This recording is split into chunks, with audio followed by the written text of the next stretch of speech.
el material, ¿sí? Porque aparte lo tienen con Luciano, tienen todo el material ahí a disposición de la unidad 4, ¿sí? En la parte, o sea, está en el campus, pero no sé por qué esta vez se demoró en la disposición del material, pero igualmente ustedes siempre lo tienen porque Luciano les deja en el aula de él a disposición todo. Acá va a haber 4 presentaciones, o sea, todo el material está acá, en este apunte de cátedra, ¿sí? Está todo lo que vamos a ver. Ahora lo abrimos. Y hay 4 presentaciones. Esperen que ahora les voy a mostrar. Oculto acá. Esperen que... Acá, sí.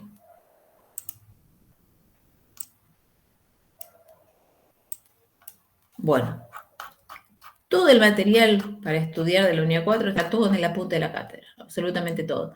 Lo único que hay que ampliar es algo porque vamos a ver que ¿cómo se llama? Para entender crecimiento económico se usa el modelo de frontera de la FBP, el modelo de frontera de velocidades de producción. Y entonces se anexa para leer algún capítulo para repasar el modelo de frontera, pero en realidad no se les va a preguntar cuáles son los supuestos del modelo, o cuáles son las variables endógenas o exógenas del modelo, pero sí recordar cómo se comporta ese modelo porque nos permite explicar crecimiento económico, ¿sí? Puntualmente eso, nada más. Y entonces acá tenemos. Los temas son estos 3, crecimiento económico, desarrollo económico, el pensamiento de la CEPAL. Y después, esto acá, distribución del ingreso. Y como les digo, ustedes cuando ven acá, y esto acá que dice ciclo económico, temas actuales, otros problemas, que puntualmente lo que vemos es precisamente el tema de inflación, ¿sí? Y entonces, vamos a tener 4 presentaciones, una que desarrolla estos 2 temas, que es por la que vamos a empezar, crecimiento y desarrollo, que es como esto que está acá, crecimiento y desarrollo. Y si yo lo marco acá, esto, crecimiento y desarrollo, ahí está. Y después, distribución del ingreso, y de este tema de otros, como dice, problemas actuales. En la presentación habla de deuda externa e inflación, pero principalmente estos son los 2 temas que están desarrollados en la presentación, ¿sí? Que vamos a ver. Pero puntualmente, el tema puntual a desarrollar va a ser inflación. Todo lo que está acá de pensamiento de la CEPAL, hay una presentación, repito, está esta, con esos temas, pensamiento, distribución del ingreso y esto que habla de deuda externa de inflación. Y después hay una de CEPAL. CEPAL no se toma nunca. Yo igualmente voy a abrirles el material y lo único que a veces de todo esto, lo que se suele, si se puede llegar a preguntar algo, es de esta primera parte que está acá, que es de etapa del desarrollo latinoamericano. Pero normalmente CEPAL, o sea que no sería lo más relevante para que se concentren, ¿sí? Pero sí el resto de los temas. Y entonces, repito, todo está desarrollado acá, absolutamente todo, ¿sí? Yo lo que voy a decirles cuando veamos lo de la CEPAL, ¿sí? Que es lo que más, porque al principio es crecimiento y desarrollo, está todo aquí, todo acá, ¿sí? Y acá viene lo de la CEPAL. De esto de acá, que es el punto 5, es el que les digo que normalmente no entra, ¿sí? A título informativo yo voy a mencionar esto que está acá, que es las etapas del crecimiento de América Latina, nada más. El resto, o sea que todo este punto 5 que está aquí, todo este punto 5 es el que normalmente no entra, y esto que está acá, ¿sí?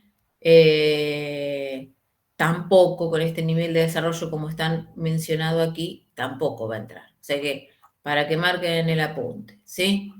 Esto, que sería de la página, esta de la página 10, que después me continúa con el otro tema, el proceso de acumulación de capital, esta publicación de cátedra que es de la página 16. Y si continúo, el otro que es 2 factores. De este punto yo voy a marcar con verde, ¿sí? Con verde acá, solamente qué es lo que tendríamos que tener en cuenta, que es la parte esta de movimientos de capital financiero, que yo cuando desarrollo el tema les voy a decir, pero de la página 10 en adelante, lo más relevante, o sea, lo único que yo digo que hay que considerar es esto que está acá, que yo ya lo voy a explicar. Movimiento sí. Nada más, esta parte de aquí, sí. O sea que de la 10, todo esto no. Se entiende que de la 10 en adelante, porque este es otro tema, que es distribución del ingreso. De esa primera parte que es crecimiento, desarrollo y CEPAL, o sea, de lo que es hasta la página, vuelvo, es, sí, bueno, acá de la 10 era, ¿no? ¿Sí? De la 10, si no me equivoco. De la 1 a la, porque de la 10 en adelante ya les diría que es poco y nada lo que va. Está solamente esto que les mencioné acá, pero o sea que de la 10, o sea que hay que estudiar de la 1 a la 9 inclusive, ¿sí? Todo esto es de la CEPAL, es ampliación de factores, ¿no? Y después sí, de la, perdón, de la 23 en adelante sí, porque es otro tema que es distribución del ingreso. ¿Está? O sea que es de la 1 a la 9 inclusive, y después de la 23. O sea que de la 10 a la 3, a la 23, y ahí todo eso no es lo más relevante para tener en cuenta. ¿Está? ¿Se entendió? Sí, Le acabo de sacar 13 hojas del apunte. ¿Estamos? Eso implica que si no tengo, en el otro me tengo que concentrar de veras, ¿sí? Del otro me tengo que concentrar en serio porque el otro sí me lo van a tomar. Bueno, y entonces ahora, bueno, este tema es muy simple, distribución del ingreso, eso creo que a lo mejor lo van a ver con Luciano, ¿sí? Ah, y no, y otro negocio, otro punto, tampoco iría. Porque de esto lo único que va a haber, ¿por qué? Porque de esto que está acá, que fíjense que es bastante, 26, 27, 28, ¿sí? 29. Esto es para entender esa etapa del crecimiento y desarrollo de América Latina. Yo lo voy a explicar. Si alguien no entiende, el tema es que como yo lo voy a explicar y si toman nota o, digamos, les queda claro, con eso alcanza, con lo que yo explique. Pero a veces es necesario leerse algo de esto por si no lo recuerdan. ¿Sí? Si no toman apuntes o eso, es necesario leer acá. Pero es muy poco. O sea, de estas 3 hojas y 4 hojas que están acá, vieron que digan 26, 27, 28, ¿sí? Es un párrafo que hay que sacar. Pero repito, suele no tomarse, ¿sí? CEPAL suele no entrar nunca. O sea que está. Ahora, este tema sí. Inflación, sí. ¿Está? Los temas centrales son entonces crecimiento, desarrollo, distribución del ingreso e inflación. ¿Sí? Lo que yo marqué ya de inicio aquí. Crecimiento, desarrollo, distribución del ingreso y acá inflación. Y de CEPAL esta primera parte de acá, por sí, ¿sí? Esto acá.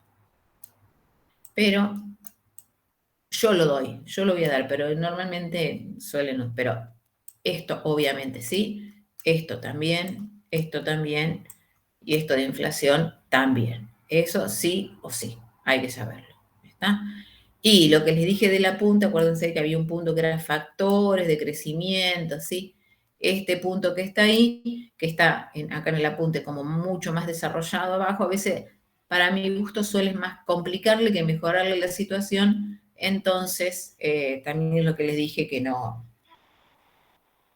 lo, digamos, evítenlo porque en las presentaciones está bastante claro. ¿Sí? O sea que del apunte es de la 1 a la 10, de la 1 a la 10, o sea, de la 10 a la 22 no entraría, ni de la 10 a la 22, y el otro punto eran ni de la 10 a la 22, y después lo de Andrés Bianchi, ¿sí? De la 10 a la 22, y esperen que me olvido de, y esto.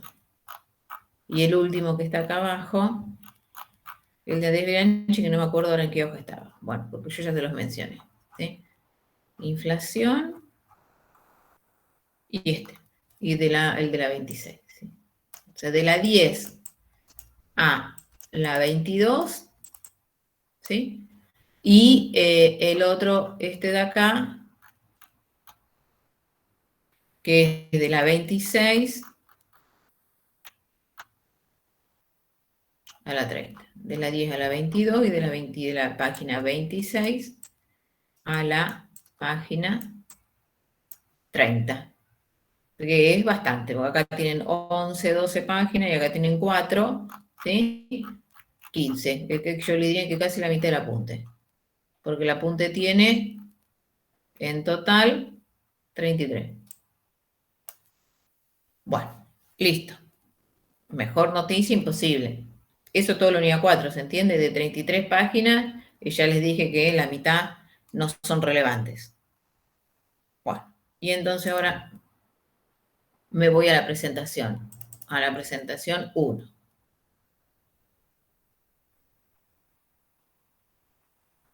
Que es esta de aquí.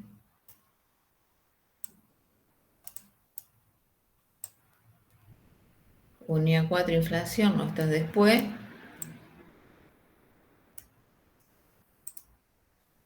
Esperen. Acá. Listo, esta.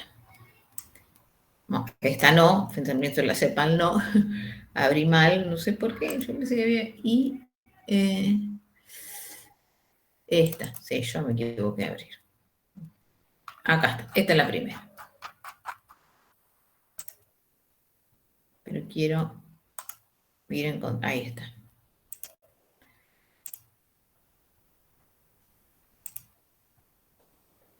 Esperen, que como tengo todas abiertas, es que el problema es que esto no está como PowerPoint, ese era el tema. Está como PDF y no como PowerPoint. Bueno, vamos a empezar a hacer, no les quiero cerrar, les dejo abierta y listo, pero acá está. Y entonces, acá tenemos unidad 4, dinámica, lo que vamos a ver ahora, nosotros vimos la unidad 3, cómo funciona todo el sistema económico capitalista en sí, cuáles son las partes que los componen, los mercados que se generan, ¿sí? Primero hay un sistema económico sin sector público, después le incorporamos sector público, sector externo, el sector financiero, pero eso es para entender cómo funciona el sistema económico capitalista. ¿Qué genera ese económico? ¿Qué genera cuáles son las gente que lo componen y que ese aparato productivo genera un conjunto de bienes, un producto real, pero genera también tanto un flujo real como un flujo nominal, flujos que circulan entre los agentes económicos participantes. ¿Sí? Pero ahora vamos a ver que eso tiene un funcionamiento que es dinámico. Entonces, hay variables que permiten, conceptos que me permiten analizar la dinámica del sistema económico. Y entonces, entre esos comportamientos vamos a ver entonces crecimiento y desarrollo. Y vamos a ver el concepto de crecimiento económico y cuáles son los factores de crecimiento económico. Por un lado, el concepto, o sea, acá, el concepto de crecimiento y factores de crecimiento económico. ¿Sí? Después vamos a ver el de desarrollo y subdesarrollo en contraposición al desarrollo. Y esta cuestión de que crecimiento no es lo mismo que desarrollo. ¿Sí? No es lo mismo hablar de crecimiento que de desarrollo. Y vamos a ver indicadores que me permiten medir el crecimiento, indicadores que me permiten medir medir el desarrollo. Vamos a ver cómo habíamos visto, lo que la distribución del ingreso, ¿sí? Distribución del ingreso. y el problema de inflación. Lo mismo que mencioné anteriormente. Entonces, en crecimiento, como vemos, concepto, medición de crecimiento. Y que se mide con una tasa, que es la tasa del crecimiento. ¿Está? ¿Cuáles son esos factores condicionantes que condicionan el crecimiento económico? ¿Sí? Y la relación entre el crecimiento y el modelo de frontera. ¿Sí? Como el modelo de frontera me permite explicar si hay o no hay crecimiento económico. ¿Está? Y bueno, después, con respecto al desarrollo, lo mismo. Concepto, la diferencia entre crecimiento, cómo se mide este desarrollo, ¿sí? Y este concepto de desarrollo sostenible o crecimiento sostenible, la relación entre crecimiento y medio ambiente. Bueno, esto de la CEPAL, que no va a estar en esta presentación, distribución del ingreso, que ya dije que vamos a ver y demás, pero crecimiento. ¿Qué tenemos acá? En esta presentación, crecimiento. Y entonces, aquí, ¿cuál es el concepto de crecimiento económico? Dice, el crecimiento es un proceso sostenido. Si es dinámico, la variable que nos aparece es la variable tiempo. Entonces, es un proceso sostenido a lo largo del tiempo en el que los niveles de actividad económica aumentan constantemente. Si yo tengo una economía que crece de un año al otro, no significa que esté por un proceso de crecimiento económico. Para que haya crecimiento económico, una particularidad es que el proceso es sostenido. ¿Sí? Esto implica que los niveles de actividad aumentan de manera constante. ¿Sí? Y entonces, para saber eso, lo tengo que poder medir. ¿Sí? Tengo que medir si hay crecimiento o no. Entonces, habitualmente, el ritmo de crecimiento económico se mide en términos de qué variable, de la variable PBI. ¿Pero qué PBI? ¿Cualquiera? No, el PBI real. ¿Sí? Está esta particularidad que no es menor, sino que es trascendental. Es el PBI real. Entonces ahí ya vamos a acordarnos de la unidad 1. Por eso que el parcial es integrador. Había variables reales y variables nominales. Las reales, las que me permiten medir, la que me mide en términos físicos, y las reales en términos nominales. Pero había también precios constantes y precios corrientes. Porque hay variables que no me queda otra que medirlas monetariamente. Entonces, ¿cómo hago para transformar una variable que es nominal en variable real? El PBI es una variable que expreso cantidad de bienes generados por cada uno de sus precios. Porque el dinero me sirve como unidad de cuenta. Entonces, me sirve para medir una diversidad de bienes en una sola unidad de cuenta, que es dinero. Pero yo lo que quiero saber es que, digamos, lo que quiero saber en el PBI es la cantidad de bienes que se pueden producir. O sea, quiero que ese PBI me mida ese volumen, pero en términos reales, no en términos monetarios. Entonces, ¿cómo puedo hacer para transformar esa variable de términos nominales en términos reales? Medir los precios constantes, que eran los precios de un año base. Entonces, ¿qué voy a hacer? El PBI de un determinado año, del año que sea, lo multiplico por un año que se elige como año base. Y entonces, si yo quiero ver el PBI del 2020, multiplicado por los precios del 2020, eso me va a dar el PBI corriente del 2020. En cambio, si yo mido los bienes del 2020 generados por los precios que tenían esos bienes en el 2010, y después veo los bienes que se lograron generar el PBI del 2021, los genero en el 2021 por los precios que tuvieron en el 2021, eso me va a dar el PBI corriente del año 2021. En cambio, si lo vuelvo a multiplicar por los precios que tiene ese bien en el 2010, lo que voy a obtener es el PBI real del 2021. ¿Sí? Porque multiplique tanto en el 2020 como en el 2021 por los mismos precios, los precios que tuvieron esos bienes en el 2010. Eso implica que el PBI está medido en términos, en precios constantes. Si está medido en precios constantes, el PBI es PBI real. ¿Sí? Entonces, ¿qué me dice acá? Así puede calcularse la tasa de crecimiento mediante la variación del PBI en términos reales en el transcurso de un determinado periodo de tiempo. Porque lo que elimino al medirlo en términos reales es el efecto precio, el efecto distorsivo que me provocan los precios. ¿Sí? Se entiende que si yo lo hubiera multiplicado por los precios que tenían los bienes, si yo quiero comparar, a ver, ¿se entiende lo que acabo de decir? Ya lo habíamos visto, estamos repasando. el PBI del 2020 para ver si en el 2021 se lograron generar, bueno, vamos a hacer 2020 con 2019. Si durante el 2020 se lograron generar más bienes que durante el 2019.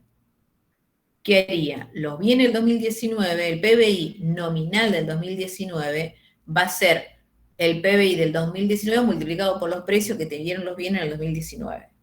El del 2020 va a ser los bienes del 2020 por los precios que tienen en el 2020. Entonces tengo el PBI del 2020 en términos nominales.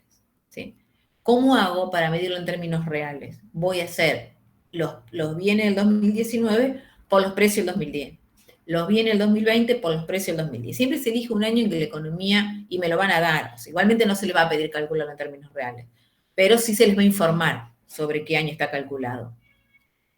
El PBI medido, si lo digo, elijo, por ejemplo, como recién mencioné, el año 2010, el PBI del 2019 medido a precio del 2010, el PBI del 2020 medido a precio del 2010, eso que obtuve, el PBI real del 2019 y el PBI real del 2020. ¿Sí? Y entonces ahí sí puedo saber, y si comparo el PBI real del 2020 contra el PBI real del 2019, si la economía creció o no creció, porque eliminé el efecto distorsivo de los precios. Entonces, obtengo ese resultado y digo, si el PBI del 2020 en términos reales me da mayor o menor que el 2019, puedo llegar a la conclusión si la economía creció o no. Porque si lo mido en términos nominales, si los precios del 2020 aumentaron en relación a los precios del 2019, es probable que, como eso es precio por cantidad, así la cantidad de bienes haya bajado, pero si los precios aumentaron en menor cuantía que la producción, si en mayor cuantía que la producción, es probable que el PBI me dé mayor, aunque la economía haya decrecido. ¿Se entiende lo que estoy diciendo? Sí, profe. ¿Sí? Sí, Bueno. sí. Y es repaso nomás, pero es crucial para ahora. Porque entonces acá me dice, PBI en términos reales, es en términos reales. El crecimiento real, porque hay dos conceptos de crecimiento, vamos a ver. Uno es este, crecimiento, ¿sí? El crecimiento real, ¿sí? El crecimiento real. Dice, es el aumento de un periodo de tiempo respecto a otro anterior de los bienes y servicios producidos valorados en unidades constantes, ¿sí? Esto de real es porque está valorado a precios constantes, ¿sí? Eso es en términos reales. Eliminando así la influencia de los precios y analizando la evolución de la producción real. Ahora, no solamente en este país porque hay inflación, en los países donde no hay inflación siempre hay alguna distorsión de los precios y por consiguiente siempre el PBI se mide en términos reales. La fórmula del crecimiento del PBI acá, en Inglaterra, en cualquier lugar, el cálculo del crecimiento del PBI es el cálculo del crecimiento del PBI real, ¿sí? Del PBI real. La tasa es esta. Se llama tasa de crecimiento del PBI real. ¿Y cómo se calcula? Fíjense, tasa de crecimiento del PBI real es el PBI de un año menos el PBI del año anterior sobre el PBI del año anterior por 100.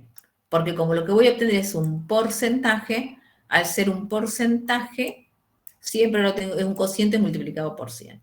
¿Sí? En este caso, entre el 96 y el 97 hubo un crecimiento de 8,6%. Otro año, acá me compara otros 2 años, donde me dice el crecimiento para el 2019. Es el PBI real del 2019 menos el 2018 sobre el del 2018 por 100. Y me da este resultado, que la economía decreció, cayó un 2,6%. ¿Sí? Acá hubo crecimiento y acá hubo un decrecimiento económico. ¿Sí? Otra variable que se suele usar es la que se llama acá el PBI per cápita, pero esto en realidad es un PBI promedio y es relacionar el crecimiento del producto con la evolución de la población. ¿sí? ¿Por qué? Porque yo puedo tener un crecimiento económico y que la población crece en mayor cuantía, porcentaje que la población. Entonces, el PBI, por más que haya crecimiento económico, el PBI per cápita me puede ir bajando, ¿sí? Es un dato interesante para hacer comparaciones internacionales, no mucho más que para eso, ¿sí? Porque en realidad este PIB per cápita no me brinda mucha información sobre las condiciones, digamos, sobre el reparto del producto, porque esto es más que un promedio, no me dice cuánto le toca a cada persona, ¿se entiende? Porque el total del producto divide el total de las personas. Pero eso es solamente un indicador para comparación macroeconómica, a ver si comparo una economía con otra, si ese PBI por persona aumenta o disminuye, ¿sí? Pero no más que para eso. O sea, por si sirve para conocer si este incremento favoreció a la misma o no. Teóricamente sí favoreció a la población, ¿está? Porque un indicador complejo sería que el PIB per cápita caiga, porque a nivel macro tengo cada vez más bienes que se producen, pero igualmente cada vez más personas para ese total de bienes, ¿sí? Es por ello que también se conoce el crecimiento índice como un incremento, o sea, es solamente eh, como indicador de comparación internacional, ¿sí? Este PBI per cápita. Calcule la tasa de crecimiento del PIB. Y esto es simplemente para que ustedes practiquen y hagan cómo creció entre cada uno de estos años utilizando la formulita esta que está acá. No más que para eso, ¿sí? Y entonces, ¿bajo qué condiciones crecen las economías? ¿Sí? ¿Cuáles son los factores que impulsan el crecimiento económico? ¿Sí? Y los factores que impulsan el crecimiento económico son estos cuatro. Mayores factores productivos, ¿sí? Los cambios tecnológicos, la capacidad de ahorro y aspectos institucionales, ¿sí? Principalmente, y acá mencionamos cada uno. Fíjense que cuando menciona mayor cantidad de factores productivos, no hace referencia a todos tenemos que recordar cuáles son todos los factores de la producción, ¿sí? ¿Cuáles son los factores productivos? El suelo, los recursos naturales y la población. Esos son dos de los factores productivos. Por consiguiente, una mayor cantidad de factores productivos, acá me dice disponer de una mayor cantidad de factores permite alcanzar que una mayor capacidad productiva. Y hace referencia a tener más riqueza de suelo o del subsuelo, porque en el subsuelo tengo petróleo, por ejemplo, de los mares, del propio clima, factores climáticos que mejoran las condiciones de producción, ¿sí? Mayor disponibilidad de PEO, esto es PEA, acuérdense, población económicamente activa, los niveles de capacitación que tiene la población económicamente activa, cuanto mayor nivel de capacitación, de calificación tengo y de formación tiene mi población, me va a implicar una mayor capacidad productiva, ¿sí? Pero hay otros factores de la producción también. ¿Cuáles son? El capital, que acá se entiende que el otro factor productivo, como el capital, no está mencionado acá, pero va a mencionar después. Cuando menciona acá que me dice el ahorro, esto está vinculado, esto es determinante, me va a implicar la determinación de qué factor, el factor capital. ¿Sí? ¿Por qué? Porque acá ese ahorro es el que me permite financiar la inversión. Ya vamos a ver, ¿sí? Esto es simplemente para, cuando hablamos de, que lo quiere decir, factores productivos, tenemos todo el aumento de cualquiera de los factores productivos que conocemos, son impulsores del crecimiento, son factores del crecimiento económico. Acá me mencionó dos, ¿sí? Trabajo, como vimos recién, porque me habla de la PEA, el factor trabajo, y de qué otro factor vimos, recursos naturales.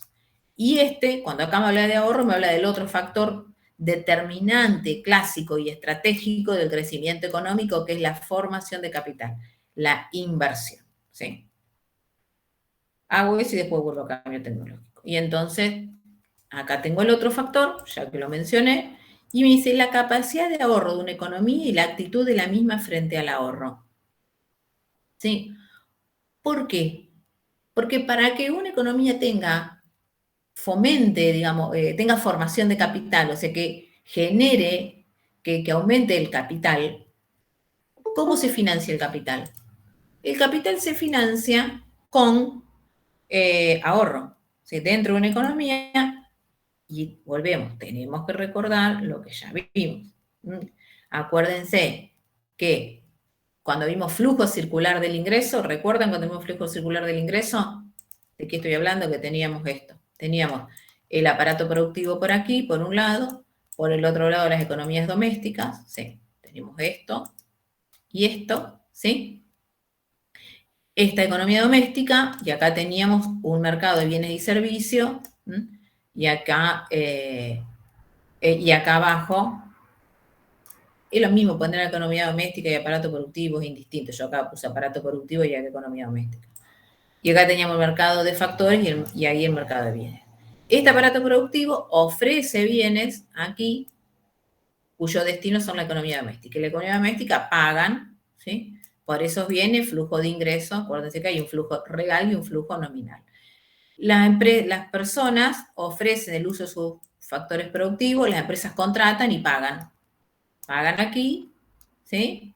Entonces, este es un ingreso que entra. Y esta economía doméstica, con su ingreso, o lo consumen o lo ahorran, ¿sí? Entonces, acá consumen parte de su ingreso y lo que no consumen lo ahorran. ¿Y el ahorro a dónde va?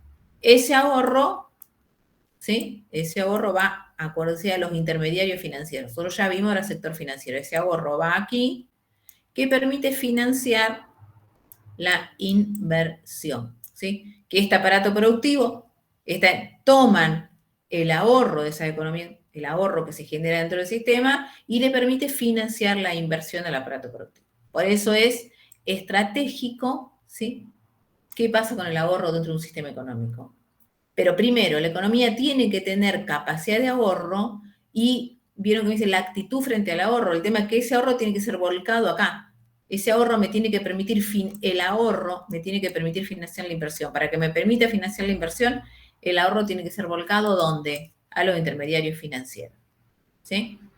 La economía tiene, o sea, interna, o sea, dentro del sistema, dentro del territorio, el ahorro tiene que ser volcado al intermediario financiero, porque si yo tengo un sistema económico, una economía, un territorio, una sociedad, donde tiene buena capacidad de ahorro, pero saca el ahorro fuera del país o compra dólares y lo pone abajo del colchón, por más que haya capacidad de ahorro, eso no permite financiar nada dentro del territorio.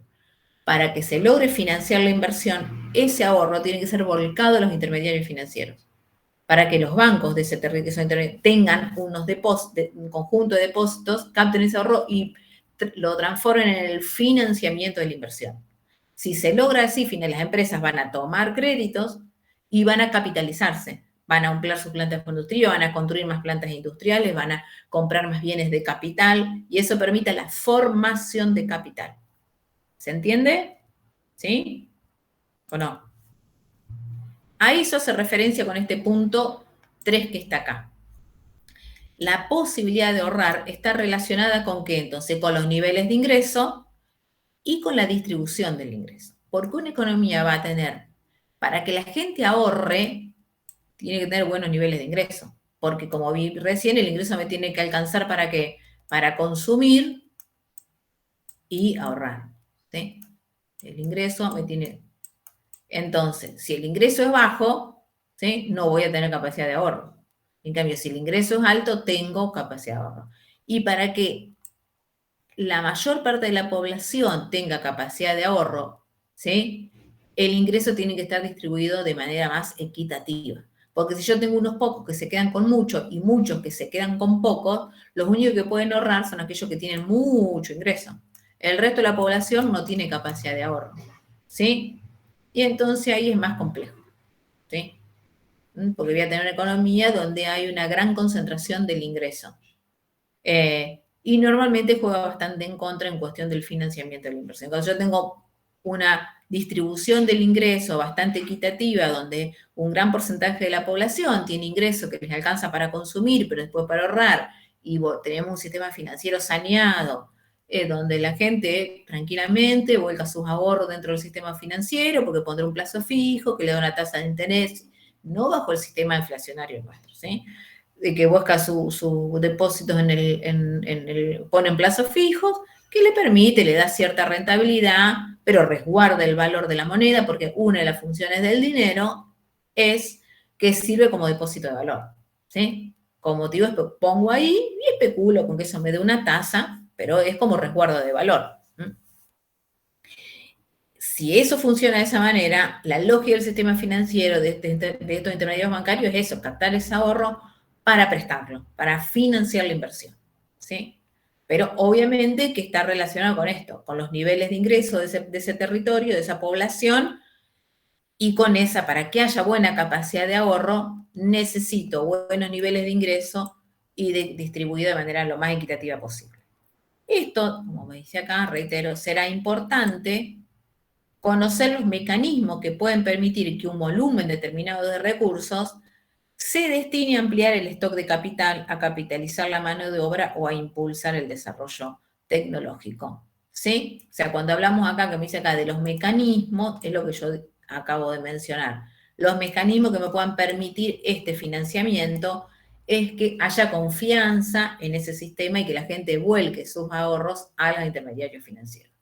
Si algo de ese mecanismo se rompe, no funciona y ¿está? Si la gente o que tiene pocos niveles de ingreso, hay una gran parte de la población que no tiene buenos niveles de ingreso, ¿sí? Que el ingreso está mal distribuido, ¿sí? Si los ingresos son bajos, ¿sí? Si hay una mala distribución del ingreso y a su vez no hay mecanismos.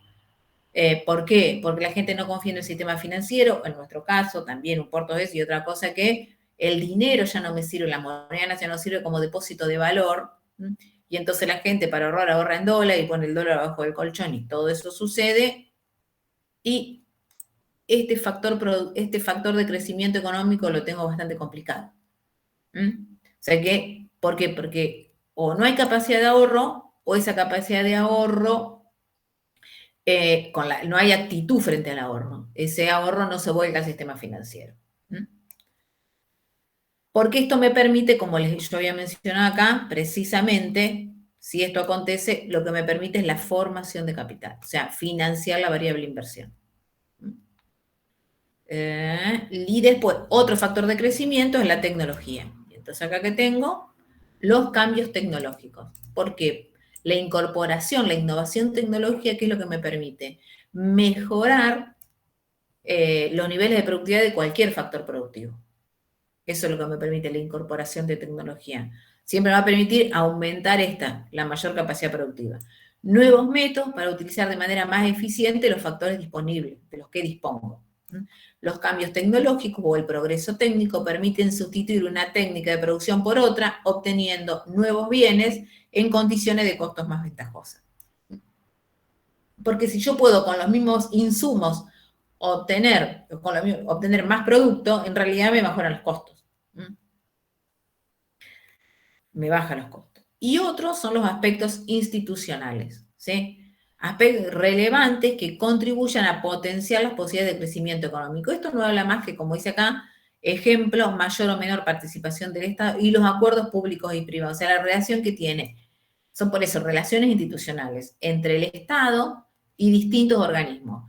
Por ejemplo, puede ser la UIA, la Unión de Industriales Argentinos, o la Federación Agropecuaria, o sea, esas relaciones institucionales que pueden actuar como factores de crecimiento o cuando hay desentendimiento como un factor de obstáculo del crecimiento económico. ¿Sí? Pero las relaciones institucionales es un factor relevante a tener en cuenta. ¿Sí? Y acá que vieron que me dice también la participación que tenga el Estado dentro del sistema económico. Y entonces hasta acá estuvimos hablando de crecimiento, cuando hablamos recién de la tasa de crecimiento real. Pero vamos a ver la relación entre crecimiento económico y frontera de posibilidades de producción. Y me aparece otro concepto de crecimiento, que es este que está acá. Crecimiento potencial. O sea que hay que distinguir, por un lado, lo que es el crecimiento real y por el otro lado, lo que es el crecimiento potencial. ¿Sí? Entonces, el potencial es el aumento de un periodo de tiempo respecto a otro anterior de los bienes y servicios que se pueden producir, pero que, si me habla de lo potencial, empleando todos los recursos y factores productivos, o sea, todos los factores productivos, habla de todos, empleando todos, con el pleno empleo, porque eso es lo que me permite medir el modelo de frontera. O sea, cuando hablo de el crecimiento potencial es utilizando todos los recursos productivos con los que cuento. En otras palabras, acá me explica, el crecimiento se trata de la expansión de la frontera de posibilidades de producción. Yo puedo expandir la frontera porque estoy utilizando, como me dice acá, la expansión es porque utilizo ¿qué? Todos los factores. Eso me implica un desplazamiento hacia afuera de la frontera de posibilidades de producción. Y entonces acá tengo un ejemplo. Me dice, tengo la frontera acá que está en azul y después en amarilla. Acá, en realidad, vieron que me dice producto Y y acá me dice producto X. Para que el modelo, acá, yo pueda representar, ¿qué cosa? La frontera de posibilidades de producción de un país. Acá, el PBI es la síntesis de qué dos grandes conjuntos de bienes, los de consumo y los bienes de inversión, ¿sí? De estos dos conjuntos de bienes. Por eso yo acá puedo poner bienes de consumo y acá pongo bienes de inversión. Y entonces la frontera que les va a mostrar es realmente, me va a representar en parte, digamos, pero me va a representar el Producto Bruto Nacional, es el potencial productivo. Y entonces para mí me aparece este concepto que dije yo recién, Producto Bruto Nacional. Es lo máximo que puedo producir con los factores productivos míos, con los que tengo. Y entonces acá yo tengo, si yo digo todos los factores, pero todos los recursos naturales con los que cuento, todos los, la PEA, la población económicamente que tengo, todos los bienes de capital, y todo el conocimiento tecnológico, esto es lo máximo de bienes de consumo que puedo llegar a producir, que me da acá 15, ¿sí? En este ejemplo que tengo acá, lo máximo que puedo producir son 15 unidades de bienes de consumo. Y se utiliza, y 0 de bienes de inversión porque no asigné factores productivos a la producción de bienes de consumo. Si hago al revés, el otro extremo, uso todos los factores que dispongo para la producción de bienes de inversión, tengo una totalidad de 12 y 0 de bienes de consumo. Y entonces la frontera azul, eso es lo máximo que puedo producir con esos factores productivos. ¿Qué me va a decir? Que si produzco 10 de consumo, lo que puedo producir de inversión es 6, ¿sí?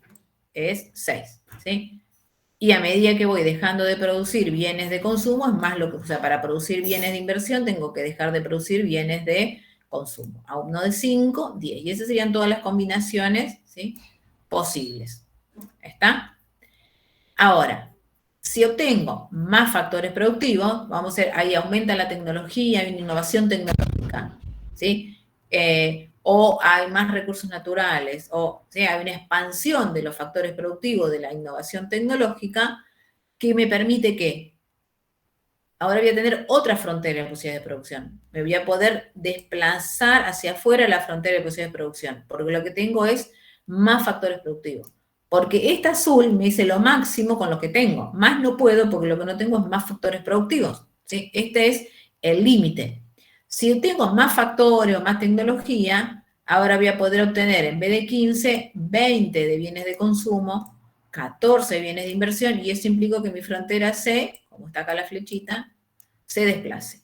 Y voy a tener otras combinaciones posibles, cualquiera de las que están mencionadas aquí. Pero ¿por qué hubo un desplazamiento de la frontera, como está marcado acá, de posibilidades de producción? Esto que está acá, este desplazamiento que está acá, ¿se lee ahí desplazamiento?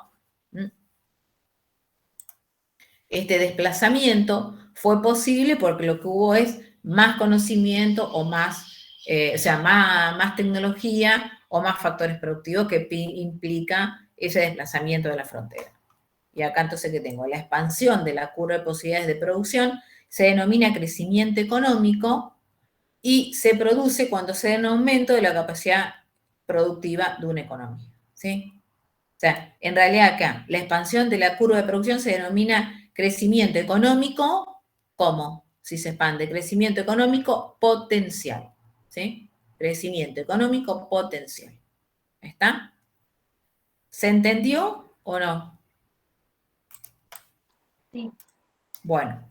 Sí. Pero yo acá voy a usar esto también, porque tiene que tener claro que una cosa es el crecimiento real y otra. Cualquier economía tiene el objetivo primero que tener un crecimiento real, que cada vez se logren producir más bienes, pero también aumentar su potencial productivo. O sea que tener más, encontrar innovaciones tecnológicas, encontrar nuevos factores o con los mismos factores, o sea, una innovación tecnológica me permita con los mismos factores producir más bienes, ¿sí? O sea que es un objetivo de un poco más largo plazo, esta cuestión de aumentar el Producto Bruto potencial. Pero les voy a hacer una pregunta, que puse una pregunta del examen, que no me acuerdo si está en la ejercitación del módulo 4. Pero, si yo tengo, ¿sí?, un punto aquí, ¿sí?, este punto, que es el PBI de un año determinado, el PBI del 2001, ¿sí? Y les digo, este es el PBI del 2001. Y después les digo que el PBI entre el 2001 y el 2007 creció. La tasa de desempleo bajó. ¿Sí? O sea que los datos que le estoy dando es que el PBI creció, a lo mejor creció un 8%. ¿Sí? Y el desempleo bajó de un 20 a un 7%.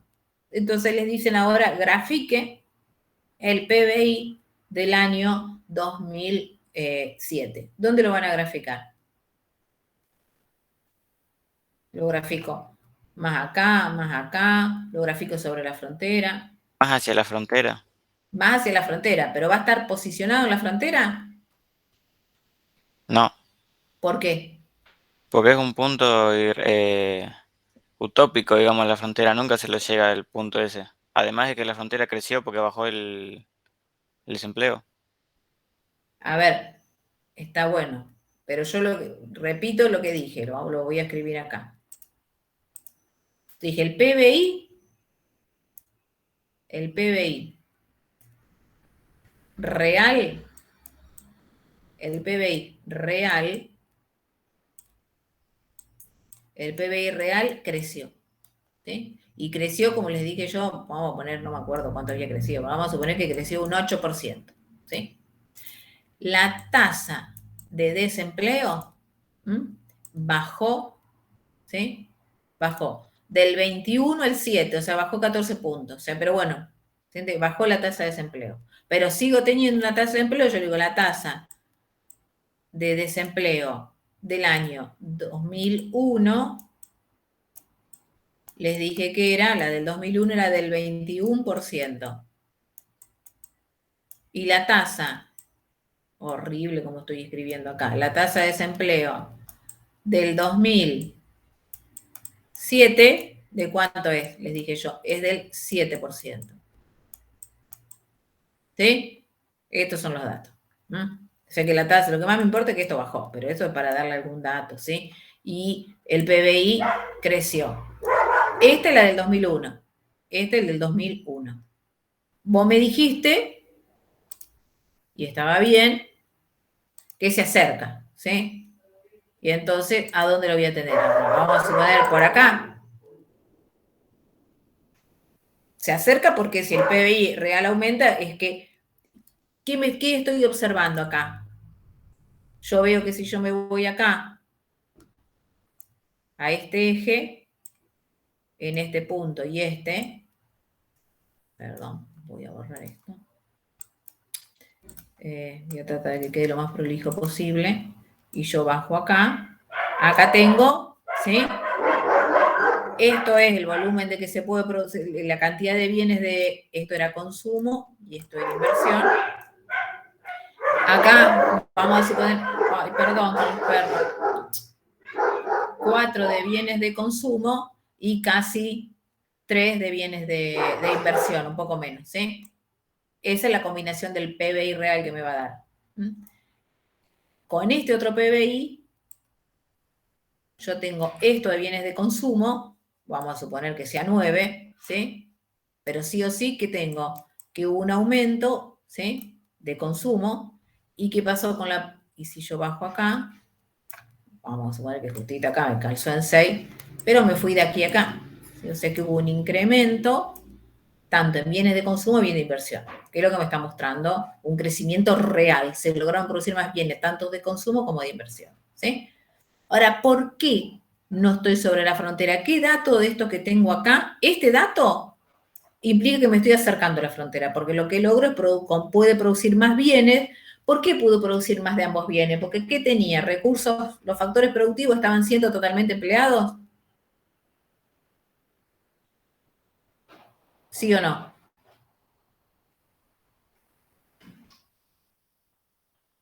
Esto es lo que hay que saber de frontera. Por eso hay que repasarlo. ¿Por qué puedo producir más de ambos bienes? Porque tengo los recursos, ¿cómo? ¿De qué manera? ¿Hay pleno empleo de los factores productivos? ¿Pueden responder sí o no pueden responder sí o no? Si yo estoy por debajo de la frontera, acuérdense el modelo de frontera, yo puedo estar por debajo, sobre o por arriba. ¿Sí? Si estoy por debajo, ¿cómo se llama ese punto? ¿Deficiencia, ineficiencia o inalcanzable? Era un punto ineficiente, ¿no? Era si era un punto de... ¿Cómo? Que no había un pleno empleo de los factores productivos. Claro. Si tengo un punto ineficiente es que no tengo pleno empleo de los factores productivos. Por lo tanto, implica que tengo recursos ociosos. Tengo recursos, cualquiera, más de uno, ¿sí? Que no está siendo plenamente utilizado. Yo ya tengo un dato, si me dice que la tasa de desempleo es ese solo dato, sí que por lo menos el factor mano de obra tengo en cantidad y no está siendo utilizado. ¿Sí? Y me dice que ese factor pasó del 21 al 7. Ya con esos solo datos sé que no voy a estar sobre la frontera. Porque para estar sobre la frontera, la tasa de desempleo tiene que ser igual a qué. O sea, la tasa de empleo y el uso de los otros factores. Pero ya, yo les digo que las plantas productivas están siendo usadas al 100%, la tecnología al máximo. La tasa de desempleo me tiene que ser igual a qué, para saber que no tengo población desempleada. A cero. A cero.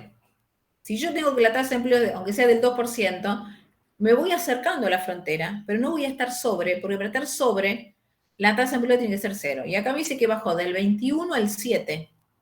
Entonces, lo que sé es que me voy a acercar, porque se lograron producir más de ambos bienes, puedo producir más de ambos bienes, porque tengo factores productivos que los puedo asignar a la producción de ambos bienes, pero eso implica que me voy acercando, pero no voy a estar sobre la frontera. Porque para estar sobre la frontera, necesito tener el dato que me diga que no hay recursos ociosos.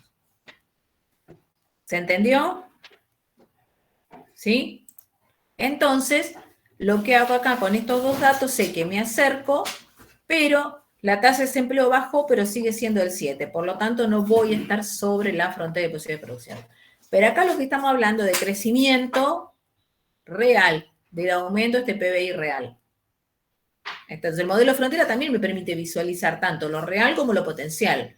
Lo real es que me acerco cada vez más a la frontera. Y esto, como dijo, me acuerdo quién, porque no vi quién era el que da, es una situación potencial. ¿Está? Pero no es que no estoy porque esto es potencial. No estoy porque me están dando un dato que me dice que no estoy sobre la frontera, que es que la tasa sigue siendo del 7%. ¿Se entendió? No me acuerdo quién fue porque no miré quién era, porque estaba ahí en la gráfica, quién es el que dijo, no porque es una situación potencial, eso está bien, pero no es que no es por eso. No es porque ya tengo un dato que me dice que no estoy ahí, que la tasa de desempleo es del 7%. ¿Se entendió el por qué entonces? Sí. ¿Estamos? Bueno. Y entonces, vuelvo acá.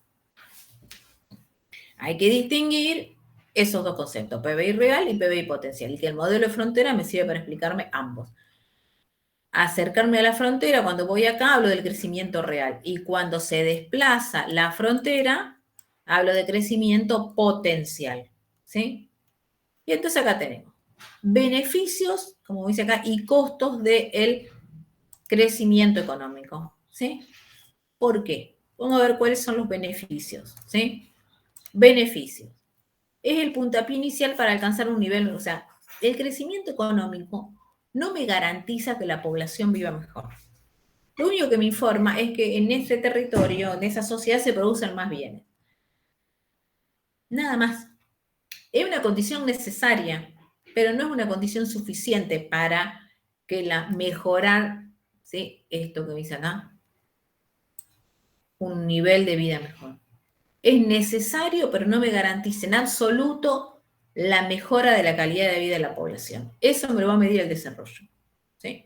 Y entonces, ¿qué otra cuestión hay que tener en cuenta? O sea, por eso es necesario, pero no es suficiente en lo más mínimo.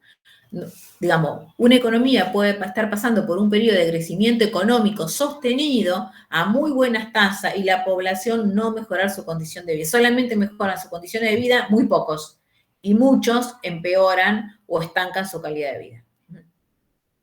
Es lo que sucedió aquí en los 90. El aumento en el nivel del ingreso real le permite al Estado, o sea, eso, bueno, por eso, eso es un beneficio. Un beneficio es que es un punto de inicio para mejorar las condiciones de vida, pero no es garantía de eso, ¿sí? El aumento en el ingreso real le permite al Estado, ¿por qué hay un aumento en el ingreso real? Porque crece el PBI real, ¿sí? Hay cada vez más bienes que se pueden producir, que le permite al Estado aumentar la recaudación sin modificar las alícuotas impositivas, ¿sí? Porque si el PBI real crece, ¿sí? Si se logran producir más bienes o de consumo, de inversión, ¿sí? El Estado recauda, porque la gente está, digamos, o como les digo, o sean tantos bienes de consumo, o crezca por la variable inversión, porque tanto el sector público como el sector privado está consumiendo bienes de capital, demanda bienes de capital, compra bienes de capital, el Estado recauda, ¿sí?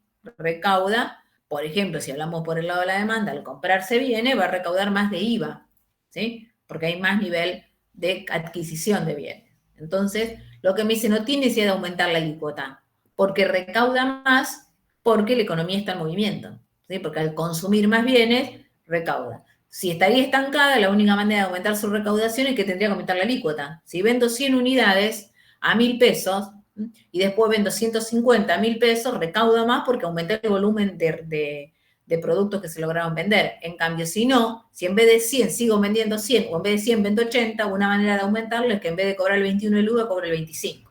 ¿Sí? Pero sigue siendo un obstáculo complejo. Entonces me dice, ¿cómo se beneficia el Estado con esto? Es que sin aumentar la alícuota impositiva, el Estado recauda.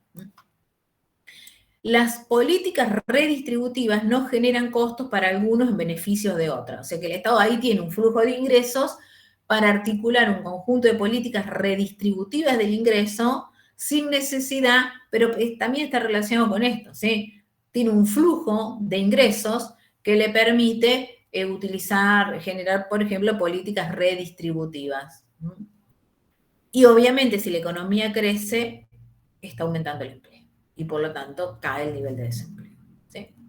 Pero también tiene ciertos costos, porque un punto, habíamos visto, uno está relacionado con el tema el aumento de la contaminación ambiental. O sea, el tema no es cuestionar si se crece o no se crece, sino cómo se crece, porque muchas veces el crecimiento va acompañado de esto, de la contaminación del medio ambiente, ¿sí? Y entonces, en ese cómo se crece, y ya el crecimiento deja de ser sustentable con el medio ambiente, y al dejar de ser sustentable con el medio ambiente, es probable que después no sea sostenible en el tiempo, porque si yo agosto un recurso natural, por ejemplo, esto no puedo sostener y contamino el medio ambiente, eso en el tiempo, primero, no es sustentable con el medio, pero aparte termina siendo insostenible en el tiempo, porque agoté el recurso natural y encima dejé un costo para toda la población que me va, sí, un costo ambiental que después voy a tener que hacer algo para resolver eso, o sea que en realidad estoy creciendo ahora, pero estoy comprando problemas futuros. Otro punto a tener en cuenta es esto, que me dice, ¿cómo disminuye el consumo? ¿En qué sentido? Es que para sostener el crecimiento económico, ¿sí? Es que es probable que yo tenga que, si el PBI es consumo más inversión, es sostener, o sea, contraer el consumo está relacionado con esto que habíamos visto recién, que yo dije, el ingreso se consume y se ahorra, ¿sí? Y que este ahorro es el que me permite financiar qué variable, la variable inversión. Por lo tanto, necesito una economía que con esos niveles de ingreso ahorre, para que este ahorro, el aumento del ahorro me permite aumentar la inversión. Y entonces eso me genera un círculo virtuoso. O sea que tratar de que no la población no aumentar, digamos, no fomentar tanto el consumo, sí sostener determinados niveles de consumo, pero que la buena parte de ese ingreso vaya al ahorro y que ese ahorro vaya al sistema financiero y de esa manera fomento la variable de la inversión, ¿sí? ¿Está? Eso me va a permitir, es un factor de ¿qué? De crecimiento económico. Pero tratando de que esto no incrementar tanto la variable de consumo para que el ingreso vaya más que nada al ahorro. Por eso me dice, disminuye el consumo. Ahí está. O sea, crear herramientas que, pero bueno, es lo mismo digamos, para entender esto macro a veces es interesante entenderlo a nivel micro. Si yo me quiero ampliar mi casa o construir la casa o cambiar el auto, ¿sí? Todo el ingreso que yo tengo acá voy a tener que tratar de contraer el consumo, ¿sí? Para hacer ese crecimiento de mi capacidad, de mi patrimonio. Crecer en esto, hacer una inversión, ¿sí? Cambiar un auto, o sea, a mí mi capacidad, digamos, o ampliar mi casa, lo que sea, necesito ahorrar. Para ahorrar necesito, ¿sí? Contraer el consumo, para que me aumente la capacidad de ahorro. A eso hace referencia. Y muchas veces también el crecimiento económico va acompañado de la desigualdad, ¿sí? El hecho de que, digamos, no el crecimiento en cómo relaciono con el medio ambiente, sino quién se queda con qué. ¿Sí? A veces el crecimiento va acompañado de una inequidad distributiva, ¿sí? Inequidad distributiva, que es lo que sucedió, como le dije, en los 90. Hubo crecimiento económico sostenido, pero, ¿sí? No fue acompañado de una equidad distributiva del ingreso, sino de una inequidad distributiva que ya van a ver después cuando vean distribución del ingreso con Luciano. Pero esto suele ser algún costo. Bueno, y entonces ahora vemos desarrollo económico. Y entonces, en el desarrollo, ¿qué es lo que vemos? ¿Cuál es el concepto de desarrollo? Y retomamos lo que hay que tener en cuenta que no es lo mismo que ya desarrollo que crecimiento. Cuando hablamos del desarrollo, lo que estamos hablando, digamos, a dónde hacemos énfasis, lo que me mide el desarrollo. Lo que me mide el desarrollo es la calidad de vida de la población, el nivel de vida. Si la población tiene un buen nivel de vida o un mal nivel de vida, o sea, las condiciones en las cuales se vive, eso mide el desarrollo. Por eso la medición es cualitativa, porque mide calidad de vida. El crecimiento económico lo que me mide es cantidad, es una medida cuantitativa, lo que me mide qué cantidad de bienes puede producir la sociedad en un territorio en particular, ese conjunto, ese tejido social, cómo se organiza para producir una determinada cantidad de bienes. Pero no me informa en absoluto sobre las condiciones de vida de esa población. Por eso el crecimiento, como me dice acá, es una medida cuantitativa. Cuando la economía crece, ¿sí? Se dice que hay una mayor crece, digamos, se hace mayor cuantitativamente. En cambio, cuando hablamos de desarrollo, ¿sí? Cuando hablamos de una economía se desarrolla, mejora cualitativamente, o sea, lo que mejora es la calidad de vida de esa población. Y hay un indicador, ahora vamos a leer lo que me dice acá. El crecimiento económico es un aspecto de otro proceso más amplio que es el desarrollo. O sea que el crecimiento es solo una parte del desarrollo, ¿sí? Eso es un aspecto del desarrollo de una sociedad, ¿sí? Solamente un aspecto. El desarrollo es un proceso complejo que comprende el crecimiento como factor necesario como un medio para el desarrollo, pero no suficiente. El crecimiento es necesario, pero para nada suficiente para hablar de desarrollo, ¿sí? Considerar el crecimiento económico como un incremento del PBI no contempla los factores cualitativos y estructurales que permiten evaluar el poderoso progreso de las economías, el verdadero progreso de las economías y las sociedades. Para eso, ¿sí? ¿Qué es lo que tenemos que considerar? ¿Qué tenemos que considerar? Entonces, en el desarrollo deben considerarse que los cambios, uno es la cantidad de bienes que se producen, como dice acá, los cambios reales de flujo de bienes y servicios que genera el sistema económico. ¿Sí? Si hablo de cambios reales, precisamente hablo de la tasa de crecimiento. ¿Sí? O sea, que tenga a disposición más bienes. Otra es la evolución de las condiciones materiales de vida del conjunto de la población. ¿Sí? Condiciones materiales de vida es qué tiene la población para poder vivir. Se habla de lo material, ¿sí? Condiciones materiales de vida. Y entonces, ¿qué me dice acá? Crecimiento, acá me habla del producto o ingreso y su distribución. Acá lo que tengo en cuenta es la distribución. ¿Por qué? Porque las condiciones materiales de la población, digamos, para que cada una de las personas vivan mejor, lo que tienen que contar es con un nivel de ingreso que le permita adquirir todo aquello necesario para mejorar sus condiciones materiales de vida, o sea, tener una vivienda, tener salud, tener educación, poder vestirse, poder alimentarse de la mejor manera, ¿sí? Esas son las condiciones materiales. Necesito un ingreso bien distribuido, que buena parte, la mayor parte de la población, que toda la población, tenga a disposición un flujo de ingreso nominal, pero que le permita adquirir bien en términos reales. ¿Sí? Eso mejora las condiciones. Y obviamente está relacionado, tengo que tener en cuenta la relación entre crecimiento y distribución. ¿Sí? Si yo tengo crecimiento no acompañado de distribución, eso, ¿sí? Si no, el crecimiento no está acompañado de una distribución equitativa, lo que no voy a conseguir es mejorar las condiciones materiales de vida de la población. Otro punto, la conformación de un sistema económico con capacidad de dar continuidad al crecimiento y sus cambios. O sea, generar un conjunto de herramientas que permite que ese crecimiento sea sostenible, sea sostenible en el tiempo. Para que sea sostenible en el tiempo, tiene que ser sustentable con el medio ambiente. Por eso dice desarrollo acá, sustentable y sostenible.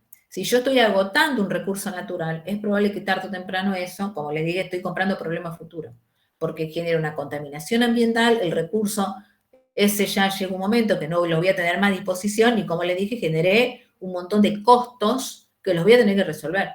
Pues yo tengo ejemplo, el de el monocultivo que habrán escuchado, bueno, ¿sí? El monocultivo de la soja, ¿sí? Me da un crecimiento económico, me permite entrada de divisas, ¿sí?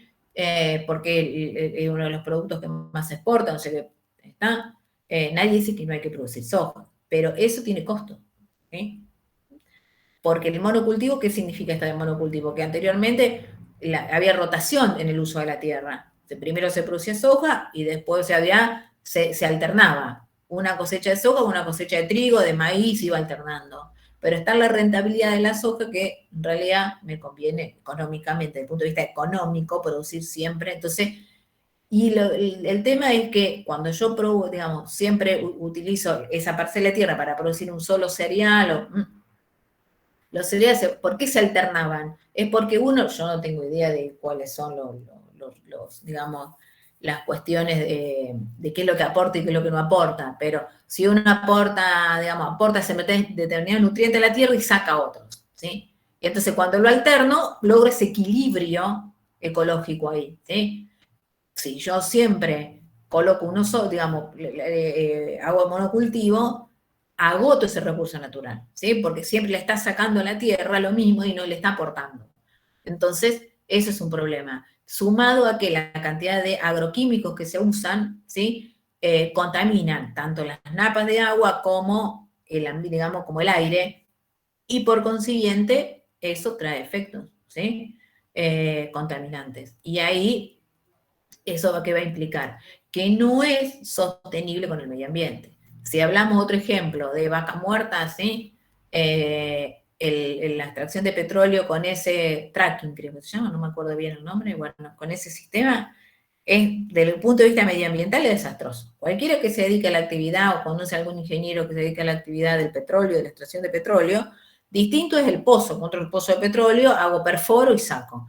Esto es de destrucción de las capas del suelo, ¿sí? Y es como que hay un conjunto de mini pozos, micro, pero para eso necesito romper, ¿sí? Diferentes capas del suelo y ahí voy obteniendo y de esa manera se va obteniendo. Hay una gran fuente de recursos ahí, pero eso genera una gran contaminación, igual que el tema de la minería. La contaminación ambiental que genera es atroz, ¿sí?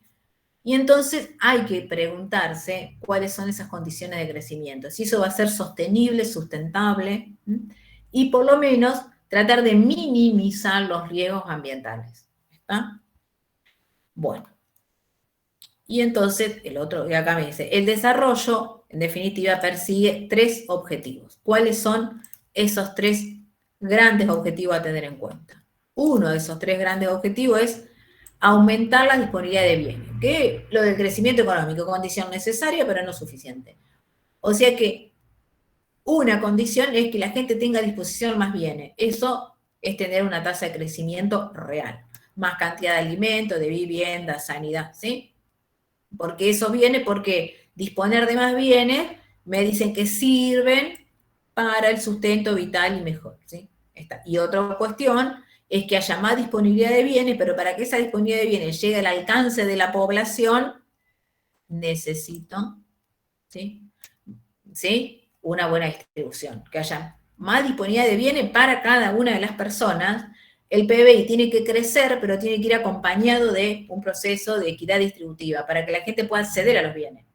Repito, si se producen más bienes, pero hay una distribución inequitativa del ingreso, o sea, que se quedan unos pocos con mucho y muchos con nada, el PBI crece, pero es apropiado por unos pocos. Entonces eso obviamente no es una condición de desarrollo, es una condición de subdesarrollo. Porque la distribución es crucial. Lo único no, ¿sí? Otros aspectos a tener en cuenta. Elevar el nivel de vida con rentas más altas, mejoras en la educación, mayor atención de los valores culturales y humanísticos, generando una mayor autoestima y nivel tanto individual y nacional. ¿Sí? O sea que esta cuestión que habíamos visto, esta cuestión distributiva, que la población tenga rentas más altas, y ¿qué otra cuestión hay que tener en cuenta? Esto. La variable educación, una variable que se mide para medir las condiciones de desarrollo. ¿Cuál es el nivel de educación que tiene ese territorio, la población? ¿Cuál es el nivel que alcanza? ¿El nivel medio? ¿Cuánto del total de la población termina la escuela media? ¿Cuánto termina la escuela, alcanzan niveles universitarios? ¿A qué edad alcanzan esos niveles educativos? ¿Sí? Y diferentes,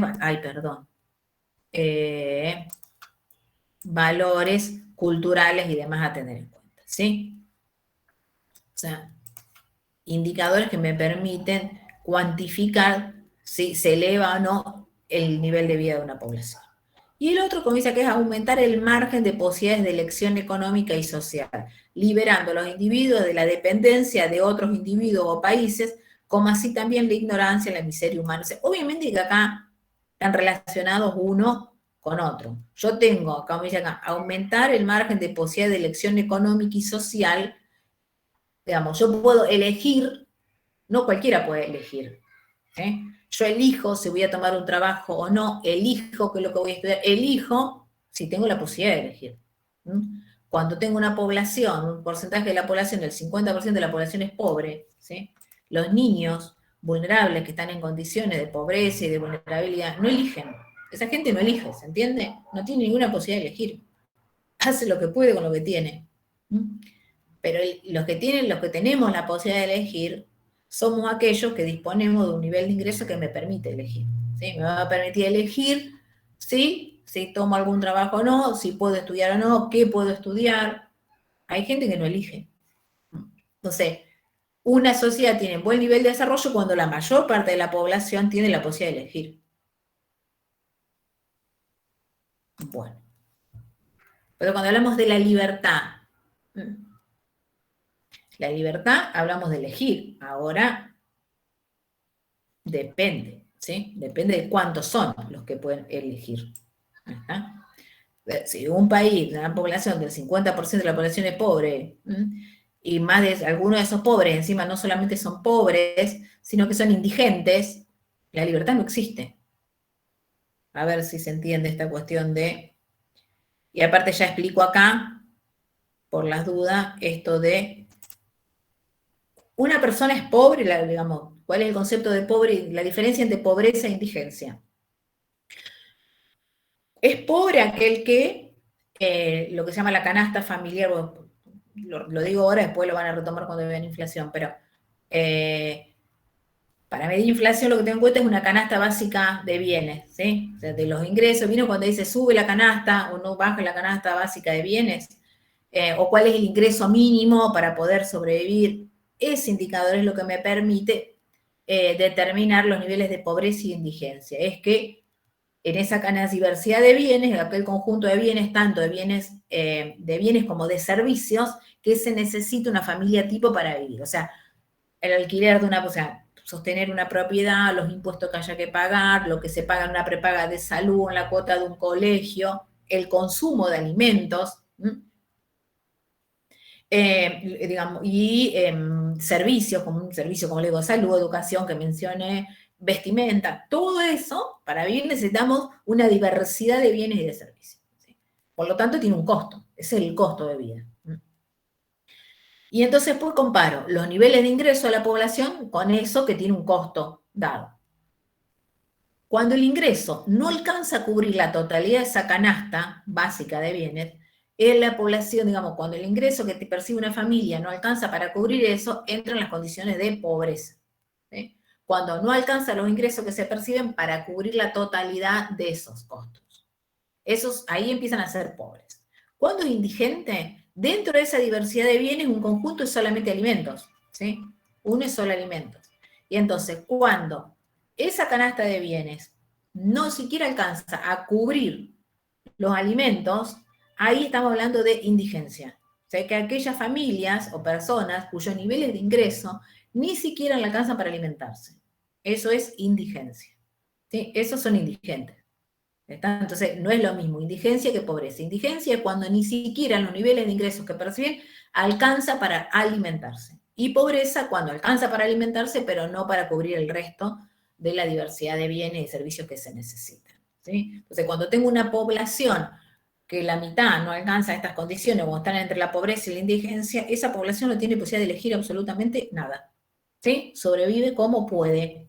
Entonces, la libertad es un engaño, ¿sí? ¿Qué libertades tiene? Ninguna, ¿sí?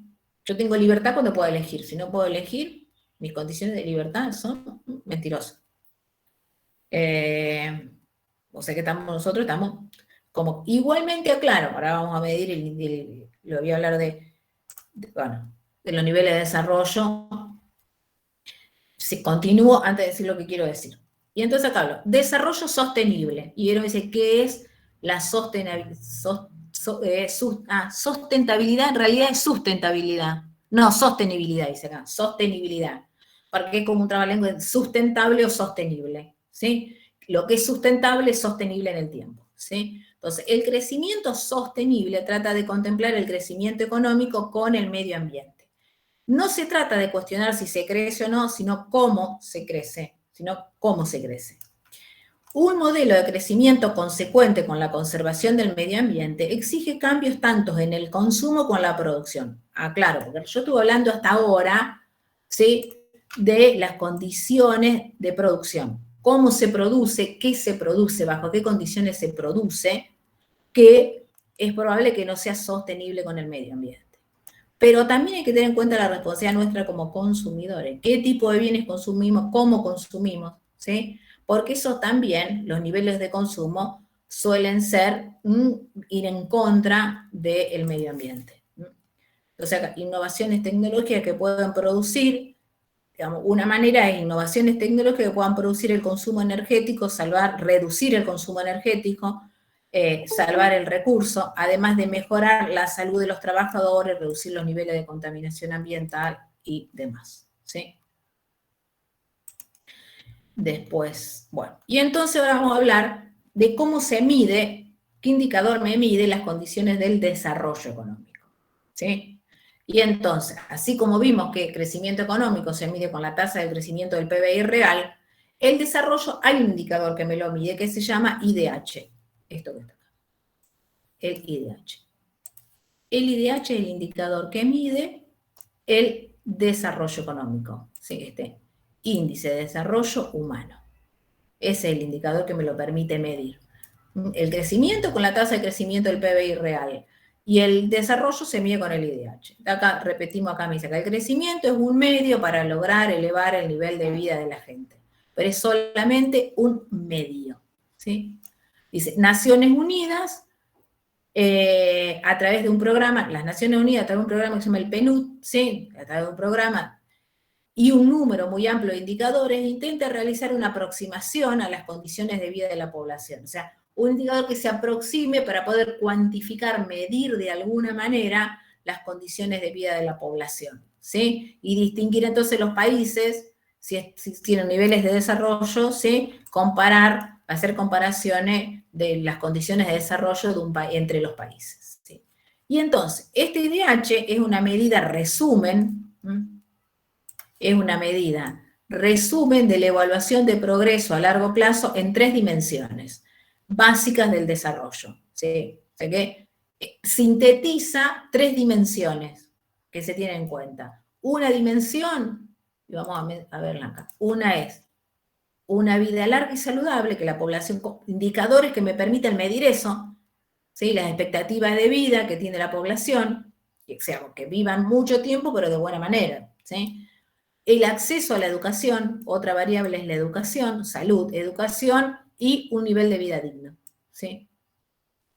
Y un nivel de vida digno. Esos serían, el indicador va a tener en cuenta estos 3 parámetros a tener en cuenta. Entonces el IDH, ¿sí? Tiene en cuenta 3 variables. El índice de esperanza de vida, es lo que me está midiendo, sintetizando en parte esta vida larga y saludable. El índice del nivel de educación, que es la otra dimensión a tener en cuenta, y otra que dice acá, índice del PIB per cápita. ¿Está? Y en definitiva también la distribución del ingreso, otra variable que se tiene en cuenta. Si el índice se utiliza de manera equitativa o inequitativa, sí. ¿Está? Y entonces, ¿qué me dice acá? El IDH está comprendido en un rango que va entre 0 y 1. ¿Sí? Esto hay que tener en cuenta. El IDH va a tomar entre estos 2 valores que están acá, entre 0 y 1. Siendo 0 la calificación más baja, ¿sí? Y 1 la más alta, ¿sí? ¿Está? Pero, ¿qué me quiere decir la más alta y la más baja? Obviamente 0 es menor que 1, ¿sí? El punto es esto. Cuanto más se aproxima a 1, mayor es el nivel de vida de desarrollo humano, ¿sí? O sea que la situación óptima es el valor de 1, ¿sí? Cuanto más se aproxima a 1, ¿sí? Es que el nivel de desarrollo humano es mayor, ¿sí? O sea que toma valores entre 0 y 1. 1 implica mayores condiciones de desarrollo. El 1 implica mejores. Y en cambio, cuanto más se acerca a 1, ¿sí? Si se acerca a 1, son peores las condiciones de desarrollo. O en realidad, si tengo condiciones de subdesarrollo. ¿Está? Si yo comparo 2 indicadores, uno que me da 0,5 y el otro, ¿sí? Una economía que tiene un índice de 0,2, ¿sí? Y el otro es de 0,8, ¿sí? Que no va a ser 0, vamos a poner 203, y el otro 0,815, yo ¿qué tengo? Que este país, ¿sí? Tiene condiciones de subdesarrollo y este condiciones de desarrollo. Cuanto más se acerca a 1, mejora las condiciones de desarrollo, y cuanto más se acerca a 0, empeoran las condiciones de desarrollo, ¿sí? O sea que la situación óptima es acercarse a 1. ¿Está? ¿Se entendió?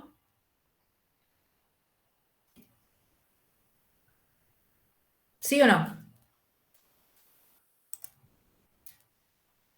¿Están ahí? Sí, profe. Ah, bueno, gracias. Y entonces, otros indicadores del desarrollo, que serían el acceso, como vieron que si me implica que mejora la calidad de vida de la población, y un punto que me decía acá era el nivel de vida digno, ¿sí? Hay diferentes variables que voy a tener que considerar. El acceso a los servicios de salud, al agua potable, ¿sí? Porque si ya la población no tiene acceso al agua potable, ya todo lo demás. Esto es lo mínimo que uno tiene que garantizar. El acceso al agua potable. Si la gente no tiene acceso al agua potable, las condiciones de salud ya están, no existen. ¿Sí? ¿Entiendes? Hay que tener acceso al agua potable. O sea, obviamente que esto es una dimensión, una variable que me mide sin lugar a duda el nivel de desarrollo. Niño inmunizado contra las vacunas, ¿sí? Sarampión, tuberculosis, ¿sí? Otra variable, esta es la relación de habitantes por médico, habitantes por enfermeros, ¿sí? Gasto público en salud, tasa de mortalidad por edades, ¿sí? O sea, la tasa de mortalidad infantil son un conjunto de indicadores que me indican los niveles de desarrollo de un territorio, ¿sí? Y entonces, como contraposición al desarrollo, tenemos la otra variable que es el subdesarrollo. El subdesarrollo. Y entonces, los conceptos de desarrollo y subdesarrollo son relativos, obviamente, uno está vinculado con el otro, y hacen referencia a la brecha real que separa los niveles de vida que se alcanzan entre un país y otros países, ¿sí? Entre unos y otros. Para desarrollarse, dice, los países necesitan transformaciones estructurales que hagan posible, a su vez, aumentar el crecimiento potencial y real, ¿sí? O sea que para transformar esto, si hablo de variables, como me dice acá, transformaciones estructurales, las transformaciones que tengo que hacer son de largo plazo, ¿sí? Deben ser transformaciones de todo ese sistema económico que me va a permitir el crecimiento potencial, el crecimiento real, y así recién mejorar las condiciones de desarrollo, ¿sí? Pero son transformaciones estructurales de ese aparato productivo, de los niveles de capacitación que tenga esa población y demás. Entonces, acá después vamos a aclarar. Las naciones subdesarrolladas o en vías de desarrollo presentan algunas características comunes, ¿sí? Que implican, lo que está en figura de más abajo, esas características hacen que estas naciones entren en lo que se llama un círculo vicioso de la pobreza. ¿Qué es lo que caracteriza a estas naciones? Una reducida productividad de sus factores productivos. O sea, sus factores productivos tienen bajo nivel de productividad. Lo que implica, si tienen bajo nivel de productividad, un bajo nivel de ingreso por habitante.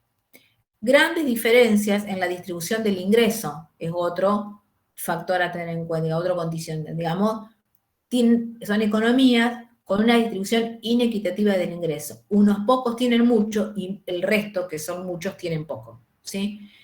Hay altos niveles de desempleo y el desempleo es principalmente estructural. O sea que por más que la economía crezca o entre en movimiento, el desempleo no baja.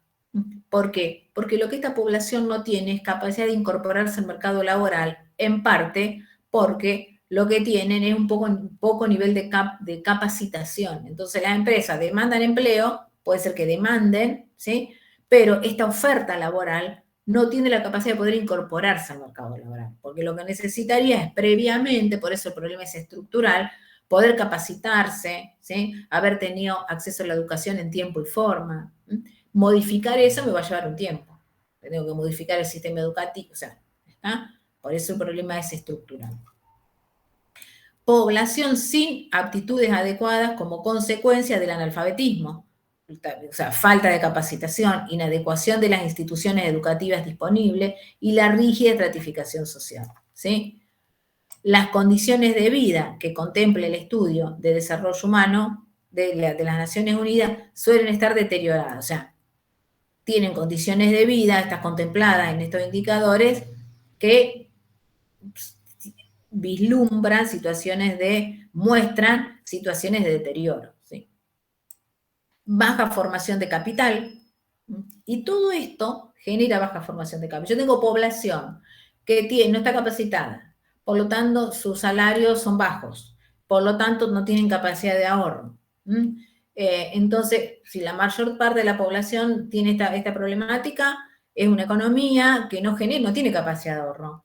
Y no, o sea, por lo tanto, no va nada a la entidad financiera. Porque tengo pocos sectores que a lo mejor tienen una gran capacidad de ahorro, pero habría que ver si lo vuelcan al sistema financiero, ¿no? Entonces, termina siendo una economía que lo que no tiene es capacidad de ahorro y no tiene capacidad de generación de ahorro interno. Es un sistema económico, ¿sí?, que implica, si no hay capacidad de ahorro, va a haber baja formación de capital. Los aumentos de ingresos se traducen principalmente en aumentos de consumo.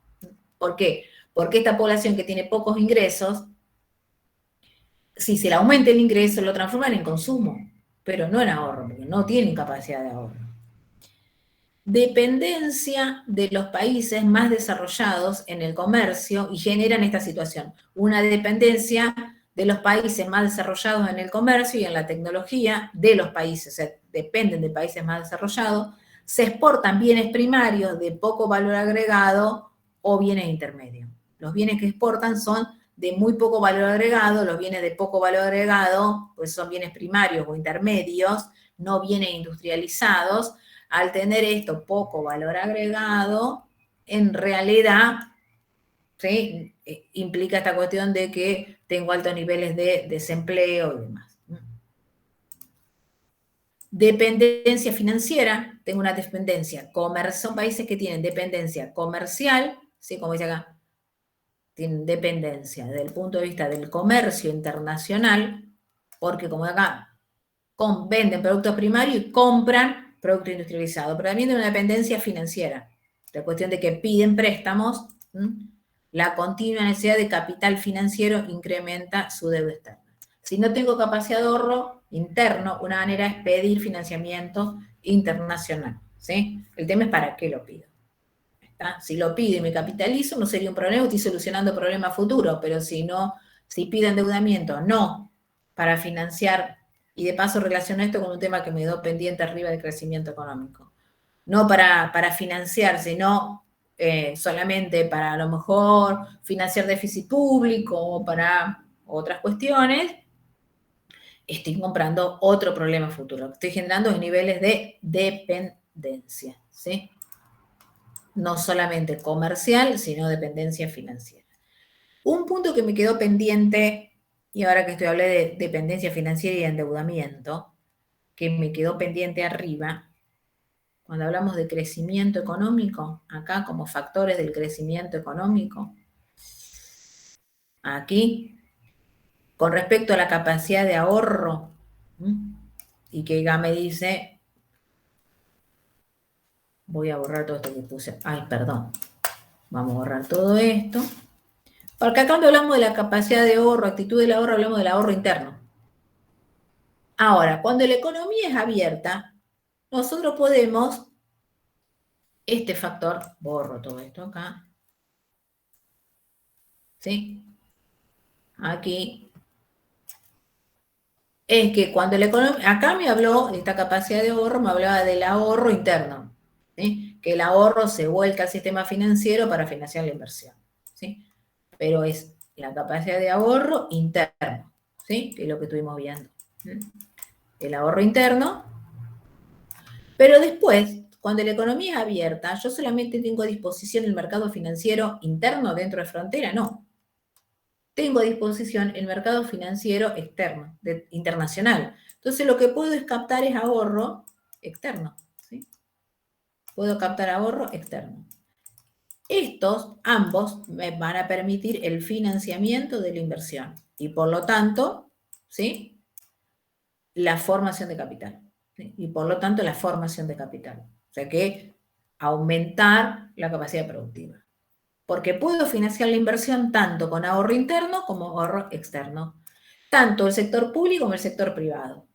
O sea que, ¿qué estoy diciendo? Que las empresas o el sector público puede capitalizarse, ¿sí? Puede capitalizarse con financiamiento externo. Los ejemplos que yo he dado, ¿sí?, que les dije, el puente Rosario-Victoria. El puente Rosario-Victoria se hizo con capital externo, ¿sí?, con ahorro externo. Cuando yo tomo financiamiento externo, lo que tomo es ahorro externo. Alguien ahorró por ahí, ¿sí?, y ahora me lo están prestando a mí. Está. El Estado ahí nacional se endeudó y pidió un financiamiento externo. Aquí, el hospital en Rosario, el Clemente Álvarez, no sé si lo conocen, o muchos de los accesos viales, a que se endeudó fue el municipio, ¿sí? El municipio de Rosario tomó un endeudamiento internacional con el Banco Interamericano de Desarrollo y se capitalizó el Estado municipal. Hoy por hoy ya se terminó de pagar eso y tenemos una buena parte del hospital, el ECE es el Hospital de Emergencia Clemente Álvarez, uno de los hospitales más grandes de emergencia en Latinoamérica, ¿sí? Este hospital fue financiado en parte, no el 100%, porque siempre se financia una parte, con un organismo internacional, ¿sí? ¿Qué implica? El Estado aumentó su capacidad productiva, el Estado se capacitó, se capitalizó, aumentó sus activos, eso como otros accesos viales que se hicieron, todo con financiamiento internacional, o sea, con captación de ahorro externo. Si lo relaciono entonces con sector externo, con movimientos de capitales internacionales. Acuérdense que les dije del apunte, que es el único punto que les digo hagan hincapié de todas esas hojas que había ahí de formación de capital, que acuérdense recién que les marqué con flujo, movimiento de capital internacional, es que cuando la economía es abierta, yo puedo formar capital dentro de frontera, con ahorro interno o con ahorro externo, porque existen los movimientos de capitales financieros. Esos movimientos de capitales financieros tomo préstamo y financio capitalización interna. ¿Se entiende?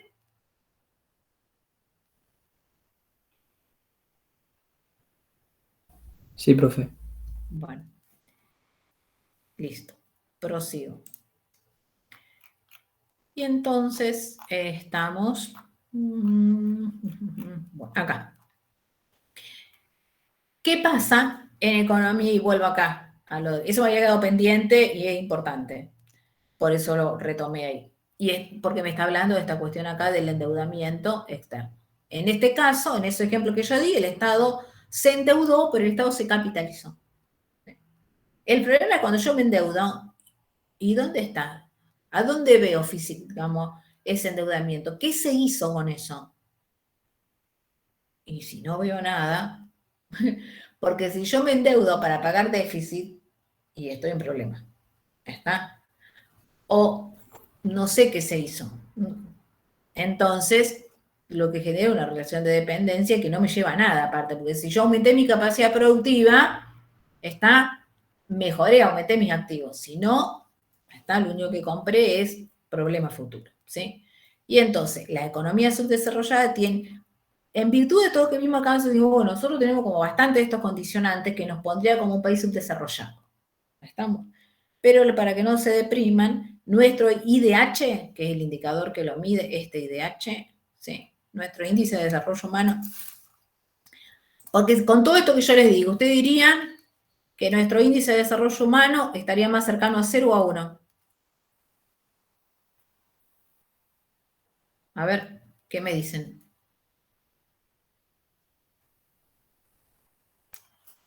¿Más cercano a qué está nuestro índice de desarrollo humano? ¿Más cercano a 0? El IDH de la Argentina. ¿Está más cercano a 0 o más cercano a 1?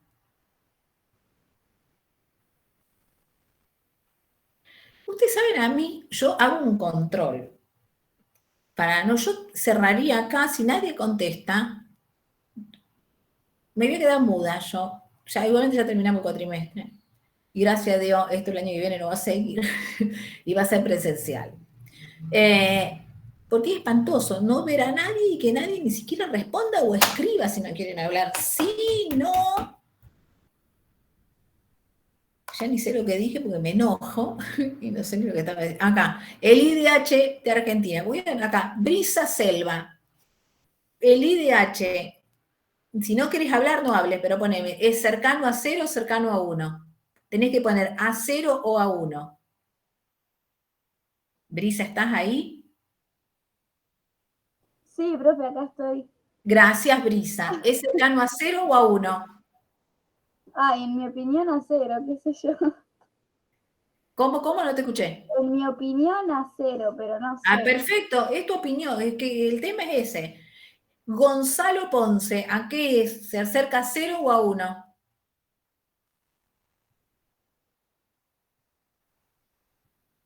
Bueno, Gonzalo se fue acá. A 0, profe. A 0. Camila Miranda, ¿a qué se acerca? ¿A 0 o a 1? Bueno, Camila se fue a tomar mate. Peralta Brenda, o Brenda Peralta sería. Brenda, buenas, gracias Brenda, a 0. ¿Quién dice que nuestro índice va a estar en 0,7, 0,8, más cercano a 1? Yo. Carlos. ¿Por qué? ¿Porque lo supone, porque lo sabe o por qué? A principio de año creo que lo había buscado y me había dado 0,80 y algo. Era bastante alto, me sorprendió y Exactamente. por eso el dato nunca me olvidé. Claro, porque te sorprende, claro. En realidad el índice de desarrollo humano de Argentina es 0,8 más o menos, más, pero está por ahí. ¿Sí? Porque lo que hay que entender es que uno mide del territorio total. ¿Sí? Y aparte uno tiene que tener en cuenta que eso es un indicador, que hay muchas cuestiones que no se miden también. Entonces, se trata de medirlo más, un indicador complejo, y normalmente en nuestro país, lamentablemente ya no se sostiene, en relación a América Latina, siempre se caracterizó, por algo que ahora ya no, de tener una distribución del ingreso bastante o mucho más equitativa que el resto de los países latinoamericanos, nuestra famosa clase media, ¿sí? Eso lamentablemente en los últimos años se ha venido deteriorando y van a ver ahí después cuando ahora con Luciano vean distribución del ingreso, que se amplió la brecha y los ricos son más ricos, los pobres son más pobres, y se amplió la brecha entre ricos y pobres, porque eso sucedió principalmente entre, bueno, muchos años, pero en los 90 fue un alto nivel de crecimiento económico y sostenible en el tiempo, pero no se acompañó con mejor de condiciones de desarrollo, no se acompañó con distribución del ingreso, la distribución fue más inequitativa, por lo tanto, ¿sí? Se amplió la brecha entre los más ricos y todos perdieron, excepto unos pocos, todos, hasta las clases medias altas, perdieron participación en el ingreso. ¿Mm? Lo que pasa es que si yo genero que me aumentan los niveles de consumo, ¿sí? Y me creo que soy más rica porque voy al supermercado y compro papitas Pringles, y porque me puedo ir de vacaciones a Brasil de manera más barata, o me puedo ir a Cancún, mientras sucede eso, suceden otras cosas en la economía, ¿sí? Y sucedía lo que sucedió y así terminamos, ¿está? Entonces, durante todo ese periodo, una parte de lo que acontece, o sea, la población en realidad no es que en conjunto mejoró sus condiciones de vida, sino cuando uno mide el periodo en su conjunto, ¿sí? Todos perdimos participación en el ingreso. Y ese ingreso, toda esa porción que pierde cada uno, se concentra en unos pocos. ¿Está? Eso ya es distribución del ingreso.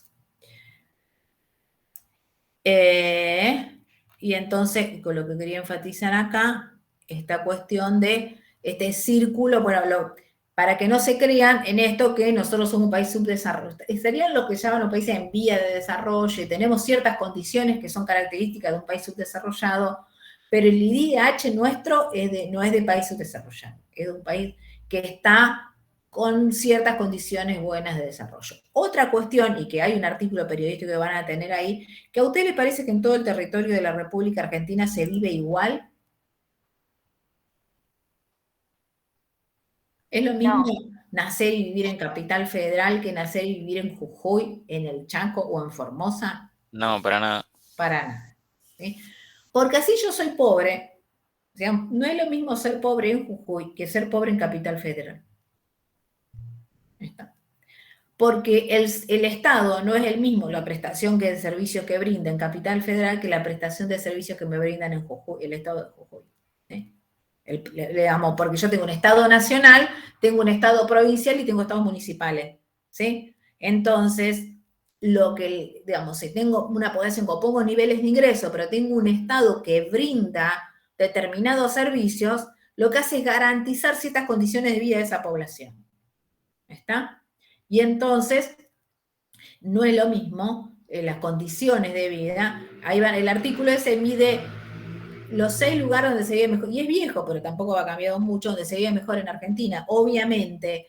Y entonces está el IDH a nivel nacional y el IDH de cada una de las regiones. ¿Cuál va a ser el IDH mayor en nuestro país? ¿Qué localidad, más que provincia? ¿Cuál es el lugar donde el IDH suponen ustedes que va a ser más alto? Que pertenece a la provincia de ustedes y no a la mía. ¿Dónde se vive mejor en este país? ¿En dónde? En Capital. Exactamente. En Cava, la ciudad autónoma de Buenos Aires, en la capital. ¿Sí?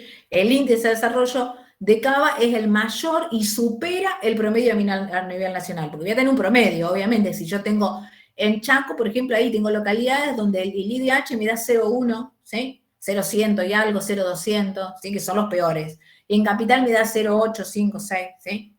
Obviamente en el promedio voy a tener un 0,8 o un 0,7, ¿está? Porque tengo locales donde se ve muy mal y un país donde se ve mucho. Eso implica que cuando me dice, hay un dicho que dice que dio argentino, pero eso termina diciendo, es argentino, pero ¿dónde atiende? Atiende en Cava. Sí, evidentemente, si eso es así, atendería ahí. Hay lugares donde no estaría atendiendo, ¿sí? Donde su atención no llega. Digamos, ese indicador lo que me está midiendo, bueno, lo que yo les digo está en la práctica. Háganla, la ejercitación esa, después la vamos a ver. Hoy no sé si la llegarán a corregir, no, porque habría que hacerla. Entonces, vamos a ver cómo hacemos eso para si tienen alguna duda al respecto. Pero ese artículo lo que me muestra es esto. Se me va a decir, y el artículo se llama así, los 6 lugares donde se ve mejor en Argentina. Y da las condiciones, cuáles son esos indicadores. ¿Está? Y lo que les digo es que en Capital Federal yo voy a tener un sistema, digamos, las escuelas públicas que hay en Capital Federal, los hospitales, tanto de la provincia como los que brinda la Ciudad Autónoma de Buenos Aires, digamos, prestan una cantidad de servicios que no prestan otros estados, ¿sí? Aquí, por ejemplo, al margen de que catalogan a Rosario como que fuera, se ve que le parecería, si uno escucha los noticieros nacionales, el único lugar donde hay narcotráfico, donde te matan en la calle porque te roban, es la ciudad de Rosario. Parece ser que en el conurbano bonaerense no sería tan así. Rosario está compleja sin lugar a duda, pero es tan compleja como un montón de grandes ciudades de este país, ¿sí? Tiene la misma problemática que el resto, ¿sí? Ahora, hay también una gran concentración urbana. ¿Por qué? Porque también, digamos, es un estado que brinda, tengo una gran cantidad de escuelas públicas en los centros urbanos, y sobre todo la ciudad de Rosario tiene una muy buena prestación de salud pública, ¿está? Entonces, por más de que yo sea pobre, yo voy al sistema de salud pública de la ciudad de Rosario y me garantiza, ¿sí? Si yo tengo un niño pobre en la ciudad de Rosario, tiene acceso a trasplante de médula de manera gratuita, ¿sí? Entonces tengo un estado que suplanta lo que la gente de por sí, por su ingreso, no puede adquirir, ¿sí? Y entonces por eso no es lo mismo ser pobre en cualquier ciudad. Y entonces me voy aquí. Termino con esto, así ya, ahora ya va a empezar a aparecer, va a venir Luciano, se entiende que terminamos con esta presentación y los puntos teóricos que quedan digamos, va a ser distribución del ingreso y el tema de inflación, es muy poco lo que queda. Y acá tenemos, círculo vicioso, que está relacionado con lo que ya vimos ahí. Vieron que acá me dice, tengo una población que tiene, dice, bueno, después leo eso que está ahí. Si hay, ¿qué es lo que caracteriza a esto? Vieron que acá me dice una inversión baja. Ahora, la inversión baja, la poca inversión, o sea, la baja formación de capital, ¿qué me implica? Que haya, esto genera este círculo que retroalimenta esa baja formación de capital. ¿Está? O sea que tengo poca inversión. ¿Y eso qué va a implicar? La baja formación de capital, o sea, no hay inversión. Y entonces los factores productivos, o sea, los factores tienen un bajo nivel de productividad. El bajo nivel de productividad implica que los ingresos sean bajos. Al ser bajos los ingresos, lo que no hay es capacidad de ahorro. Al no haber capacidad de ahorro, no hay cómo financiar esa inversión, ¿sí? En realidad, los pocos niveles, digamos, como los ingresos son bajos, no hay capacidad de ahorro. Como no hay capacidad de ahorro, no hay cómo financiar la inversión. Si no hay financiamiento de inversión, ¿sí? Si no se financia la inversión, o sea, ¿se entiende? Al no haber ahorro, las empresas no pueden ir acá a pedir nada, porque lo que no hay es ahorro. Y entonces no van a poder formar capital, no van a poder ampliar sus plantas ni comprar maquinaria porque no tienen cómo financiar eso, ¿sí? Entonces son, digamos, empresas pequeñas con poca formación de capital, ¿sí? Entonces hasta el empresario no tiene un gran nivel de ingreso porque no tiene una gran empresa, ¿sí? El personal tiene, como vimos, poca formación y por lo tanto hay un bajo nivel de productividad. Y retroalimenta esta cuestión de que hay bajos ingresos y demás, ¿sí? Entonces esto se llama un círculo vicioso de la pobreza. ¿Y qué me dice acá? El efecto empobrecimiento se da en parte por la emigración de los jóvenes. Ante esta situación, los jóvenes emigran, ¿sí? Y la inversión de capital nacional en el extranjero. Buena parte de los que pueden invertir en un sistema como esto, ¿sí? Se van afuera, ¿sí? ¿Está? O sea que en vez de el ingreso, los que tienen ingreso alto, volcarlo al ahorro para que el ahorro permite la financiación de la inversión, el ahorro sale del país, ¿sí? Entonces, inversión de capital nacional en el extranjero, dice, y que me dice acá, se sale, ¿cómo se sale de esto? ¿Sí? ¿Cómo se sale de esta situación? Se sale precisamente con inversión. Se sale con un aumento de la inversión en formación de capital que aumente la productividad y por lo tanto los salarios y así sucesivamente. O sea que en realidad, es decir, genero como Estado cambios estructurales que me permitan ¿sí? Generar mecanismos de que, bueno, tomamos el riesgo y nos endeudamos, pero nos endeudamos ¿para qué? Me endeudo para, ¿sí? Fomentar la inversión, o sea, para, ¿sí? Fomentar la inversión, ¿sí? El Estado vamos a tomar endeudamiento externo, generamos los mecanismos para fomentar la inversión, el ahorro interno, ¿sí? Y entonces, de esta manera, ¿sí? Empiezo a formar capital. Ahí está. No hay una baja, voy a aumentar la formación de capital, aumento en la inversión y puedo empezar a iniciar que a lo mejor tome en parte con ahorro externo, pero para aumentar la inversión, para financiar la inversión interna, ¿sí? Y entonces ahí lo que voy a tener es aumentar la productividad, ¿sí? Aumentar la productividad y entonces aumentar, ¿qué? Los ingresos. Y de esa manera aumento ahora el ahorro interno, que se va a volcar a la inversión, ¿sí? Porque lo que tengo en parte también es esto, aumentar el salario, ¿sí? Tengo que aumentar los niveles de ingreso para que aumente precisamente esto, ¿sí? El ahorro interno. Pero para eso tengo que invertir en ¿qué? En bienes de capital, aumentar en la PEA, en la formación de la población económicamente activa, ¿sí? Pero esto es inversión también, ¿está? Y los cambios son estructurales, ¿sí? Los cambios son estructurales. Bueno, listo. Terminamos entonces con crecimiento y desarrollo, ¿sí? ¿Está? El tema que sigue es, salgo de acá, el tema que sigue es, ¿cómo se llama? Lo de la CEPAL. Sí que lo de la CEPAL, ahora, no sé, qué raro que no vino, ahora cualquier cosa yo lo... Y puedo cerrar con eso, mientras viene el océano, ¿sí? Porque ya lo tengo abierto acá. Acá, pensamiento de la CEPAL, ¿sí? En pensamiento de la CEPAL, ¿qué tenemos? Acá. Dije, el único punto que a mí me interesa que veamos es esto, ¿sí? Esta primera parte. Esta presentación tiene unas cuantas hojitas,